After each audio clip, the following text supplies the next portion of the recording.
కానీ ఆయన ఒక వింత విచిత్రమైన ఎక్స్పీరియన్స్ చెప్తారు, మీరే షేర్ చేయండి. పెళ్లి కుదిరిందమ్మా, మీ ఇద్దరం బాగా తిరిగేవాళ్ళం.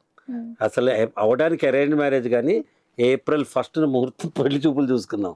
She made me a fool on April 1. Mutual, okay, mutual. Me both made each other fools on that day. April 1 చూసుకుంటే July 7 మా పెళ్ళి.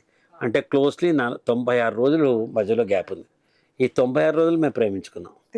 బాగా ప్రేమించుకోవడం అంటే పాటలు పాడుకుంటూ ఇటు అటు వెళ్ళి ఫోటోలు తీసుకుంటూ ఇప్పట్లో సెల్ఫీలు కాదు. ఒకళ్ళ ఇష్టాలు ఒకళ్ళు తెలుసుకున్నాం. మా భావాలను ఒకళ్ళోడు గౌరవించుకోవటం మొదలుపెట్టాను. సరే, ఇందా ప్రాసెస్ అప్పట్లో సెల్ ఫోన్స్ ఇవి లేవు కదా. నేను షూటింగ్ చేస్తున్నా పెళ్లి చూపులు అనే సీరియల్. మా మావయ్య గారు మా ఫాదర్కి కాల్ చేసి, ఏమంటే ప్రదీప్ గారికి ఒక కోటు కొనాలనుకుంటున్నాం, ప్రదీప్ని ఎక్కడి నుంచి ఎలా ఇంటికి రమ్మంటారా, సాయంత్రం తీసుకెళ్ళాలి అని పెద్దవాళ్ళ కింద అడిగారు. వాడు ఇంట్లో లేడండి, షూటింగ్ చేస్తున్నాడు, ఫలానా చోట షూటింగు.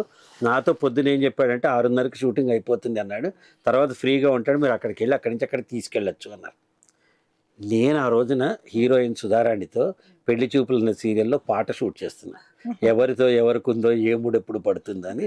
అందులో పెళ్లి చూపులు అంటే కెమెరా ఇలా ఉంది, నేను అమ్మాయిని వెనక నుంచి ఇలా హక్ చేసుకుని తల పక్కన తలకు పెట్టి పెళ్లి చూపులు అని పడుతుంటే ఎందుకంటే మా మామగారు నుంచి గుండె బేజారైపోయింది.